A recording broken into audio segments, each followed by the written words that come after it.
नमस्ते बच्चों, आज हम पढ़ेंगे लिंग। लिंग किसे कहते हैं। ठीक है, लिंग को पहचानने के पहले, इसको समझने के पहले मैं आपसे कुछ प्रश्न पूछना चाहूँ। मेरे हाथ में ये क्या है?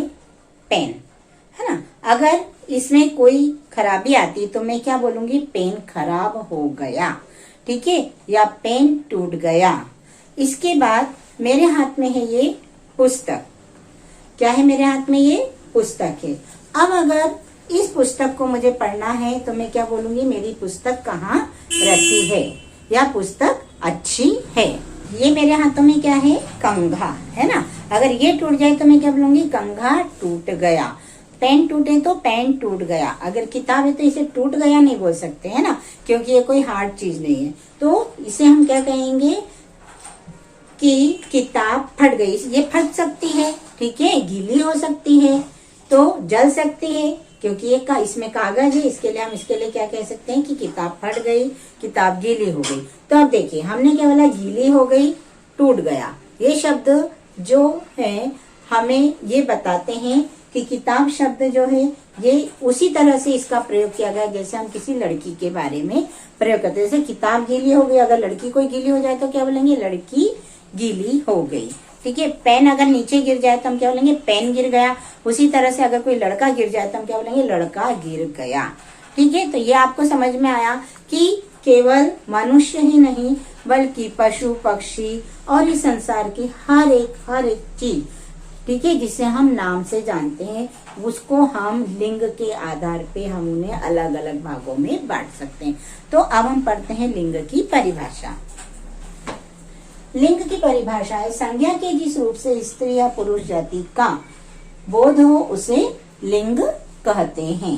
ठीक है, तो संज्ञा से, इसीलिए मैंने कहा संसार की हर चीज को हम दो भागों में बांट सकते हैं, या तो स्त्री जाति में या पुरुष जाति में। क्यों? क्योंकि संसार की हर चीज को हम किसी न किसी नाम से बुलाते हैं। तो संज्ञा जिससे हमें स्त्री जाति के विषय में पता चलता है वो स्त्रीलिंग, और जिससे हमें पुरुष जाति के विषय में पता चलता है वो पुल्लिंग कहलाती है।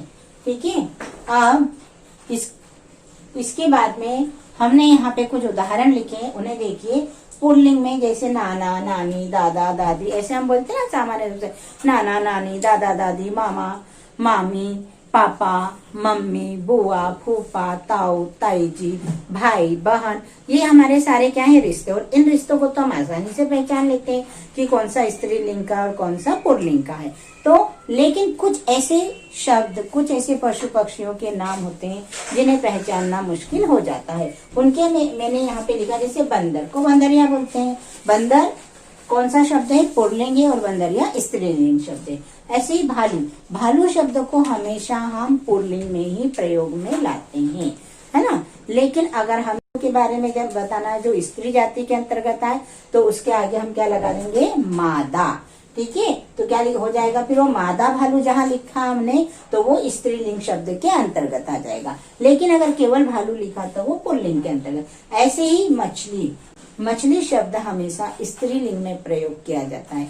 मछली, है ना, तैर रही है, मतलब हमेशा स्त्रीलिंग के लिए। अब इसे हमें पुल्लिंग में बदलना है तो हम क्या करेंगे? मछली शब्द के आगे लगा देंगे नर।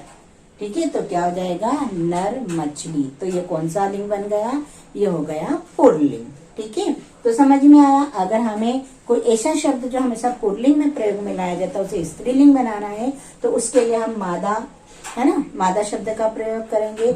और कोई ऐसा पशु या पक्षी जिसका लिए हमेशा स्त्रीलिंग शब्द का प्रयोग होता है तो उसके आगे हम नर शब्द लगा देंगे। जैसे एक और उदाहरण है मच्छर। मच्छर के लिए ये शब्द हमेशा पुल्लिंग में प्रयोग में लाया जाता है। अगर हमें स्त्रीलिंग के लिए बनाना है तो हम क्या करेंगे? उसके आगे लिख देंगे मादा मच्छर। ठीक है, तो लिंग दो हो गए, पुल्लिंग और स्त्रीलिंग। किसे कहते हैं? जो स्त्री और पुरुष जाति का बोध कराते हैं वो शब्द लिंग कहलाते हैं। तो ये आज हमने समझा कि लिंग किसे कहते हैं। अब अगली वीडियो में हम इसके बारे में और विस्तृत जानकारी प्राप्त करेंगे। Thank you.